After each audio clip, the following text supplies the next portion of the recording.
Hi అండి అందరికీ. చాలా మందికైతే ఇన్విజిబుల్ షేప్ బెల్ట్ అయితే స్టిచ్చింగ్ చేయడం రాదు. అంటే కొత్తగా నేర్చుకున్న వాళ్ళకైతే ఇదొకటి కత్తి మీద సాము లాంటిది. ఎందుకంటే మనం కుట్టేటప్పుడు ఉల్టా తీయడం అదన్నీ చాలా ఇబ్బందిగా అనిపిస్తది.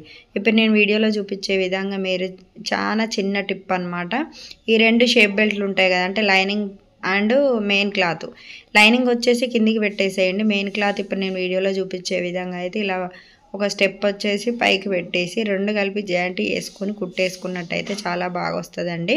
అయితే మీకు 2 కలిపి కుట్టడానికి రాకపోతే ఫస్ట్ కింది సైడ్ది జాయింట్ వేయండి, ఆ తర్వాత పైన సైడ్ది జాయింట్ వేయండి. ఇలా కనుక జాయింట్ వేసినట్టయితే మనకు స్టిచ్చింగ్ చేసేటప్పుడు చాలా పర్ఫెక్ట్గా వస్తుంది. వీడియో నచ్చితే ఖచ్చితంగా లైక్ చేయండి, అదేవిధంగా షేర్ చేయండి, సబ్స్క్రైబ్ చేసుకోండి. కొత్తగా నేర్చుకునేటోళ్ళు అక్కలో చెల్లెలో మీ చుట్టాలు ఎవరైనా ఉంటే ఈ వీడియో షేర్ చేయండి అబ్బా, చాలా బాగా ఉపయోగపడుతుంది. ఇలా 2 క్లాతులు అయితే జాయింట్ వేసుకున్న తర్వాత మనము 2 క్లాతులు ఇటు సైడ్ కింది సైడ్ అనేసి అనాలి.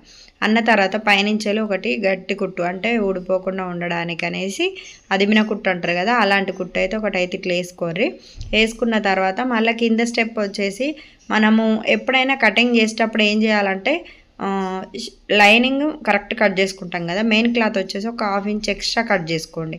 అలా కట్ చేసుకున్నప్పుడు ఇప్పుడు నేను చూపించే విధంగా ఇలా ఫోల్డ్ చేసుకొని స్టిచ్చింగ్ కనుక వేసుకున్నట్టయితే చాలా పర్ఫెక్ట్గా ఉంటుంది, నీట్గా ఉంటుంది.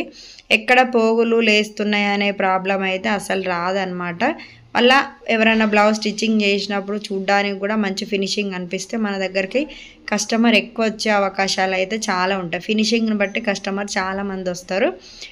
ఎందుకంటే వాళ్ళు కామన్గా ఫస్ట్ బ్లౌజ్ పట్టుకొని చూస్తారు వీళ్ళు ఎట్లా కుడుతారు ఏం కథ అనేసి. ఓకేనా ఫ్రెండ్స్, ఈ టిప్ అయితే బాగా యూస్ఫుల్ అవుతుంది.